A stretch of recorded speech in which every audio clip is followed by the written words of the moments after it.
మామూలుగా చూసుకుంటే కొంతమందికి కొన్ని రకాల అలవాట్లు ఉంటాయి. వాటిలో స్నానం చేసిన తర్వాత చేసే తప్పులు కూడా కొన్ని ఉంటాయండి. స్నానం చేసిన వెంటనే చాలామంది నిద్రపోతారు. నిద్రపోవటం మంచిది కాదు. ఇది ఆరోగ్యానికి అసలు మంచిది కాదట. ఎందుకంటే వాస్తు ప్రకారంగా చూస్తే స్నానం చేసిన వెంటనే మంచం పైన పడుకోవటం వల్ల సూర్య తేజస్సు తగ్గుతుందట. సూర్యుడు బలహీనంగా ఉన్నప్పుడు బద్ధకం, అలసట పెరుగుతాయని చెబుతారు. మరి అదేవిధంగా స్నానం చేసిన తర్వాత స్నానపు గదిలో ఎలాంటి అపరిశుభ్రత లేకుండా చూసుకోవాలి. చాలామంది స్నానం చేసిన తర్వాత బకెట్లో మిగిలిపోయినటువంటి మురికి నీరు, అందులో బట్టలు ఉంటాయి, అట్లాగే వదిలేస్తారు. మరి ఇది సరైనటువంటిది కాదు అని చెప్తున్నటువంటిది, చెడు ప్రభావం కలుగుతుందని. ఈ పనుల వల్ల రాహుకేతు వంటి గ్రహాలకు కోపాలకు గురవుతారు అని చెప్తారు.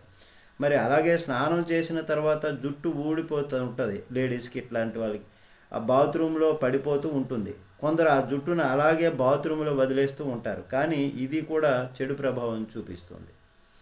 మరి చాలామంది స్నానాల గదిలో కూడా చెప్పులు ఉపయోగిస్తారు. కానీ వాస్తుశాస్త్రం ప్రకారం చెప్తున్నటువంటిది ఏంటి? చెప్పులు ధరించి స్నానం చేయకూడదంట. ఇలా చేయడం వల్ల రాహుకేతువుల దృష్టి చెడుగా రావటం వలన చెడు ప్రభావం కలుగుతుందని.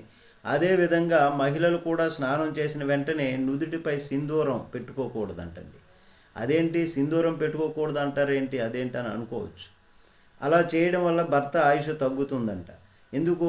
వాస్తవానికి స్నానం చేసిన వెంటనే జుట్టు తడిగా ఉంటుంది, ఆ నీరు కిందకి వచ్చేస్తూ ఉంటుంది. అటువంటి పరిస్థితుల్లో సింధూరం పెట్టుకుంటే నీటితో పాటు సింధూరం కూడా నుదుటిన జారిపోతుంది కదా, నీటితో పాటు కొట్టుకుపోతుంది. మరి అందువలన స్నానం చేసిన తర్వాత జుట్టును బాగా ఆరబెట్టి ఆ తరువాత నుదుటిపైన సింధూరం పెట్టుకోవాలని పెద్దలు చెప్తారు. ఇవి మనం పాటిస్తే కొంచెం మంచి ప్రభావం కలుగుతుంది. భగవంతుని అనుగ్రహాన్ని మనం పొందుతాం. నమస్తే.